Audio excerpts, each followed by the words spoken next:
video আইসি কিছু কথা করার লাগে ভাই বুঝছেন পার্সোনাল হিসাবে কিছু কথা করার লাগে মানে আপনারা সবাই নানি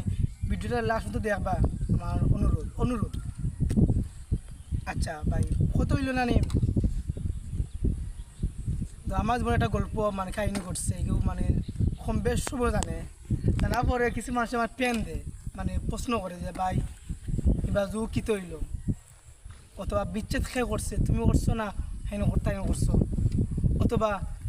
যে ভাই দাওয়াত কোন দিন মানে এটা একটা পেন বিশেষ করে ভাই আমি সারাদিন মানে কাজ করি রাতকে মধুর বাজে আমার ফ্রেন্ডের লোক চক্র দিতাম ভাই হ্যাঁ দেশে দিন যাওয়ার সময় মানে একটা পেন পাই তো আমিও একটা কই মানে ভাই আনসার মানে কাকি আর এগুলা সেও ভাই প্রশ্ন করি না কারণ এখানে প্রশ্ন করি না কারণ এগুলো তখন আমাদের না নেই রাইতে আমি অনেক কিছু চিন্তা করি ভাবনা করি আমি নিজেরটা করি ভাই আল্লাহকে বাঁচতে তাকে প্রশ্ন করি না আর আমি আনসার দিলাই প্রথম কথা হইলো আমরা এখন কিচ্ছু নাই আল্লাহ ভাই